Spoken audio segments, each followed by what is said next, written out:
So I'd like to welcome everybody to our Voice Masters Q&A session. We just had a fun live stream talking about rock and extreme vocal effects, all about the anatomy, what the sound makers, the moving parts in there, and we did some live coaching and we got a lot of questions. And so I'm going to share this the questions as we go.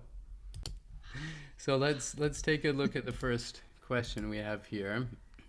It's more of a statement, but also a question. I think a large part of vocal effects being misunderstood is that much of classical singing pedagogy evolved to claim that it was damaging, and classical pedagogy is very pervasive.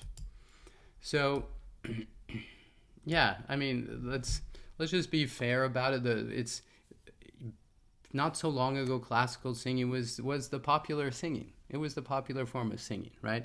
And that's what everybody wanted to sing. And then we started having this evolution in the with operetta turning into musical, and then we had the evolution of jazz. Jazz didn't really exist before the 1900. I don't know the exact birth date of jazz, but jazz was developed, and gospel, and then all these, we had the 60s musical revolution, rock and roll with Elvis, and Elvis turned into Janis Joplin, and then went into disco in the 80s and power rock, and then it's just kept evolving and evolving, which is really great. It is amazing, and there's been some amazing things happening vocally all across the world throughout the centuries, and that's exciting. So in all fairness, that's just what people knew and understood. And of course, they believed that that was the right way to do things. And when you start making crazy sound, that people don't, that hurts if you're not doing it the right way. Of course, people are going to think it's not safe. So yeah, that statement question is quite true. But now we have we're kind of in a new age of singing where more and more research is being done, and we're finding more application for that research. And now, we have so many bands, doing death metal and underground and progressive metal, and creating new sounds all the time, honestly, and designing their sounds, and that's innovative. So of course, most people just don't understand it, and that's why they say it's dangerous. It's going to hurt your voice.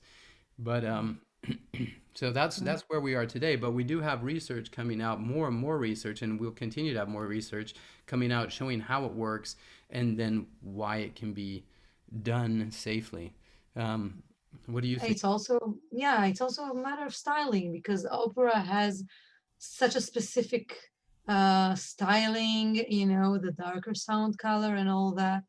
And I remember when I was also trained classically, not like opera, but with a classical teacher. And when I tried to sing Iron Maiden, Run to the Hills, and try to reach that high note, she told me, okay, yawn when you're reaching the high notes. So I was like, run for your, but that's not the sound. I mean, that's correct for opera, but not, but not for rock and not for metal. So, No. and effects are a part of this equation, I guess. Yeah. Yeah, it's very fascinating. It's just we're in an evolution, and now enough people are doing it, and but let's be fair. I think we need to also say that professional rock singers that are using these effects, they practice these effects equally as long as an operatic singer has been practicing their sound design. True. And there, so you've got these really amazing pop singers, rock singers, classical singers, jazz singers, but they practice their sound design and transitions a lot. Yeah. It We're talking years of dedication, and now we have this entire genre where people have been doing it for decades. Of course, they're highly skilled, um, experts at making this noise. And I always said, as I was doing my musical and opera career, in my next life, I'm coming back a death metal singer, because I've Well, always. I've been distorting for like 15 years, I guess. I've been doing distortion and then evolved from there to more extreme stuff. But also when I'm not active, like if I don't have rehearsals or recordings or whatever, and I don't practice as much, I feel like something is, that I need to get it back together. Yeah.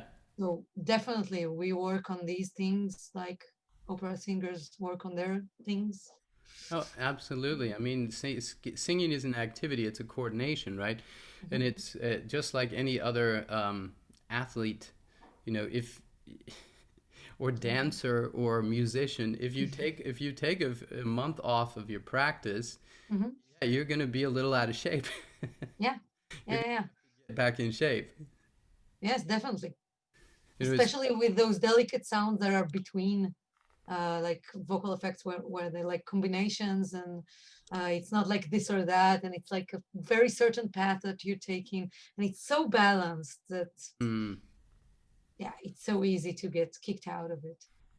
yeah, it's great. I love that you talk about the balance because I experienced that. That's what I experienced the most. If I'm not practicing effects regularly, is just that fine balance gets off, and then it's really easy to lose it Hmm.